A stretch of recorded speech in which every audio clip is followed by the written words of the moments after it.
There is nothing more chaotic and annoying when you are working on one product and your brain is pitching six more. Let's talk about that good old-fashioned idea whiplash.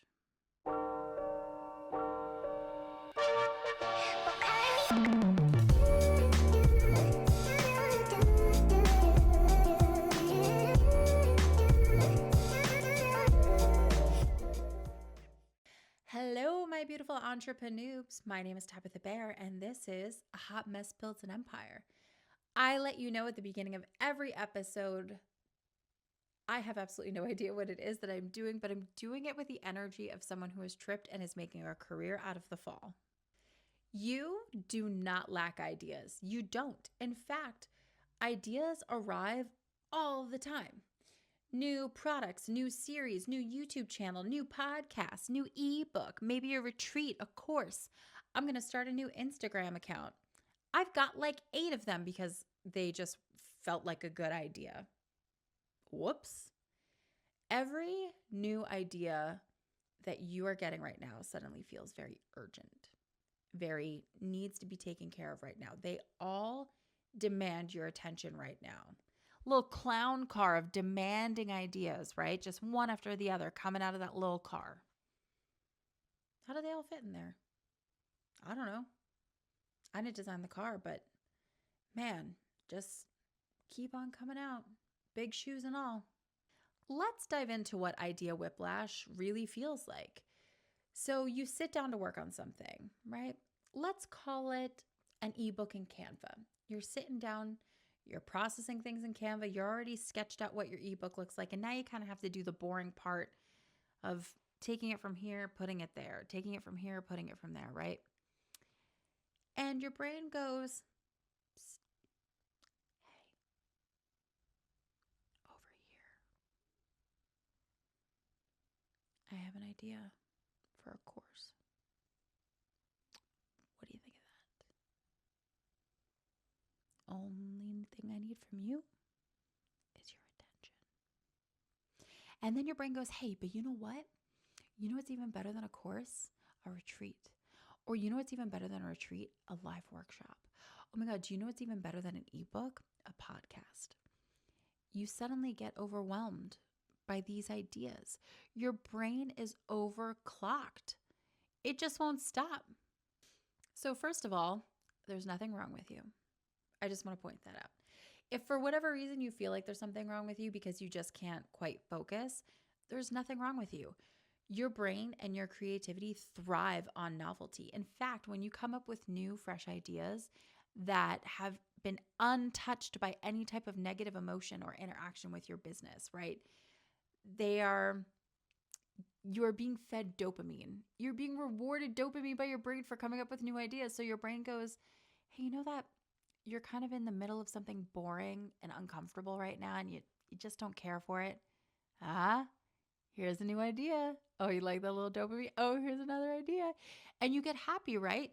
You get happy because you're like, oh, that's a really good idea. And it thrills you. It excites you about your business. You get a little bit of pride in there and you're just kind of, I came up with that. That's an amazing idea.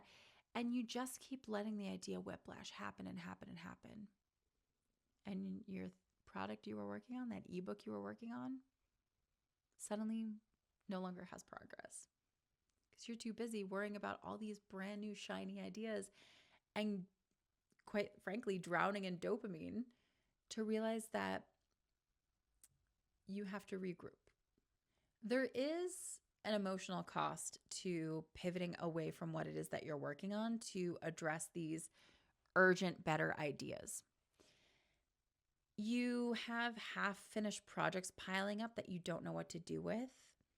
You kind of start doubting your ability to follow through for yourself, your business, your audience, your customers, your clients, whatever it is that you call your peeps.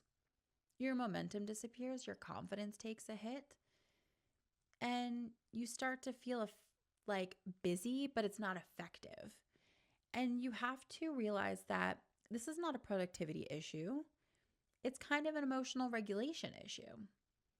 So what do we do about that? there is a temptation to abandon the current project for something shiny, right? And why is that? Why do we go, well, this new idea seems better, or this new idea seems better, or that new idea seems better, or this one seems more urgent and I should get this out sooner than what it is that I'm working on right now? Why do we quickly switch gears to that? And it's because the idea you're currently working on is realistic. It's it's got some self-doubt in there, right? Like, is this really what I want to be doing with this page? Is this really what it is that I'm trying to say? Is that cover all right? Is this copy written well enough that I sound eloquent and I don't look foolish and I know what it is that I'm talking about and people will want to buy it, right? Like, you start to go through and make sure that it's in a good chronological order. Your idea that you're currently working on, your product, your ebook that you're currently working on, is starting to look a little flawed. And it's because you're thinking about how it would be best presented to your audience. You're thinking about your audience. You're thinking about who's going to be reading that. And does this make sense? Is this reading right? What order best suits where it's going to go, right? Like, it's all these sort of like, sometimes it's boring. Sometimes it's exciting for some people. Don't get me wrong. Sometimes people are like, yes, I'm putting things in chronological order.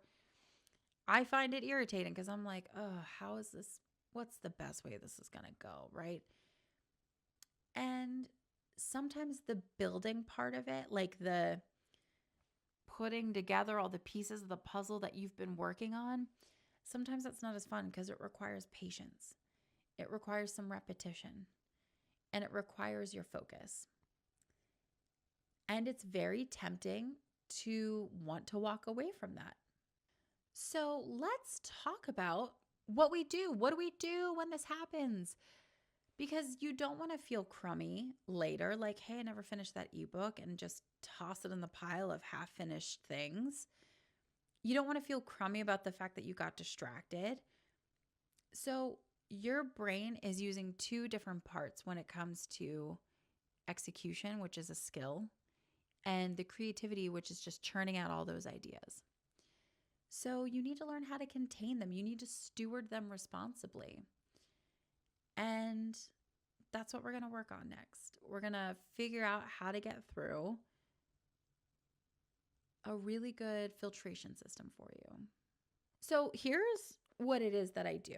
First of all, I have this big glass vase that is downstairs. It's not on my desk right now, but it is filled with slips of paper, and there's like a chunk of blank slips of paper right next to it, ready to go. That if I have an idea that is truly being a huge pain in the ass, that it will not let me focus on what it is that I'm working on, I quick jot it down. Okay, here's this idea for World Her Story. Here's this idea for a YouTube episode, right? I give it its 3 to 5 seconds moment of glory. I throw it in the vase. And then a couple times a month, I go back and I revisit the vase. I'm just kind of like, let's see what we got in here. Is it worth anything? I think it's really important to let your ideas age. I have a lot of half-finished things because they were just raw ideas that were something shiny that took me away from something else I was working on. And I didn't have a system in place to kind of steward that. I just was like, oh, well, that sounds better. So I should do that. Should do that immediately. And I have rolled in my fair share of dopamine nights because it felt like the right thing to do. I'm going to tell you right now, I have a lot of regrets. So ideas don't need your attention right now, especially when you're working on something else. So start to give yourself like some, what are those things called? The bumpers in bowling alleys? I think they're called bumpers, right? Like put up some bumpers for you so that this way, like, hey, listen, I'm going to work on one product at a time. I am not allowed to execute any other ideas until this product is finished. I'm not allowed to write any more YouTube episodes until this idea is scripted, right? Like you have to put some boundaries in there for yourself and for the sanity of the ideas that currently are being executed. Sometimes it also comes down to trust. I've talked about this in other videos that you need to trust your creativity, you need to trust your idea, and you need to learn to love what you have in progress, right? Because if you don't have that self trust that what you are working on had some type of clarity for you to continue working on it, right?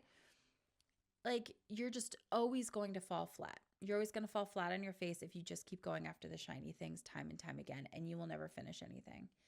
So, I'm not saying ignore the ideas, right? I'm not saying that. I'm not saying kill them. I'm not saying like, shut up, brain, or trying to drug yourself into some type of like stupor that I'm going to focus on like 500 milligrams of Adderall because all these ideas keep popping up. Like, it's not, it's not that kind of thing. It's that your brain is trying to help you out of a boring situation, or your brain is trying to help you out of an uncomfortable situation with your product when you might be self-doubting, and it goes, okay, maybe that's not good, but here's something that's better.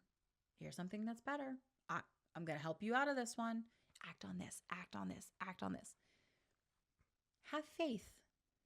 Have faith in what it is that you're working on. Past you had a little bit of clarity and was like, no, this is really good. Here's how I'm going to structure this ebook. Here's how I'm going to structure this in Canva. And okay, you might hit some bumps in the road. Maybe you might be like, you know what? I'm not feeling this color scheme. I'm not feeling this template. Maybe the font's really pissing you off. I've done that plenty of times where I'm like, this font, forget about it. Making me mad. It's making me hate what it looks like. And I'll go and I'll change the font and then I feel better about myself. But you need to find some type of regulation for your ideas so they can age. And then you can go back and address them. I think recently, one of the biggest things that I had realized about being my own boss and being a CEO and owning my own company is that it's not that I just get to do whatever it is that I want. I have to decide what not to do. And you got to be the bad guy. You got to be like, ooh, I really need you to fill out your tax forms today. And your brain's kind of like, no, but this idea. And it's like, but I really need you to do this other thing. Or hey, you have a client waiting on this thing and that idea is fantastic. It's amazing. I love it. Let's look at that later. This needs to get done for a client. And you have to step in and be the boss.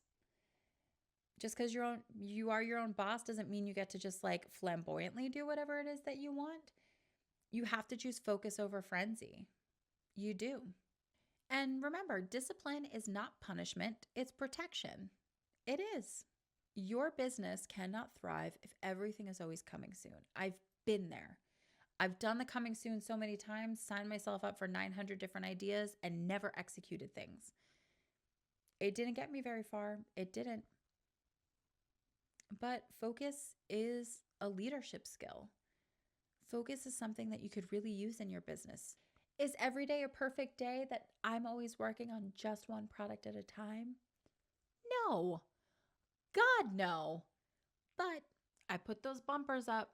I gotta start putting boundaries into place because I want my business to survive. I want it to thrive. I want it to do well. And I want to share what it is that I've come up with the world. Like, I can't do that if I'm always chasing tail on these ideas that are coming at me.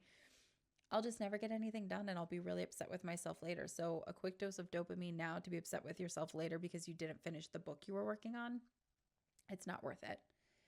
Have some respect for your business, have some respect for the current idea that you're working on, and it'll be amazing. It will. My brain is always going to be throwing new ideas at me and at really inconvenient times too. But I have a couple systems that I'm trying out to regulate them, such as the vase, such as having tons of pieces of paper and index cards available to me on my desk. So that this way, if something comes to me, I'm like, oh, okay, I'll look at that later. But I gotta work on what it is that I'm working on right now. I have to. I have to, right? Like, it's that CEO decision making. This has to get done. And then you can play with whatever shiny dopamine covered fresh ideas are coming at you later. Thank you so much for watching this video. Please like it, please subscribe. And then in the comments, let me know what it is that you do when you have idea whiplash. What do you do to get through those moments when you're just like completely overwhelmed with the clown car of ideas and you're working on something? What pulls you out? What do you tell yourself? Let me know that it will be helpful to others out there.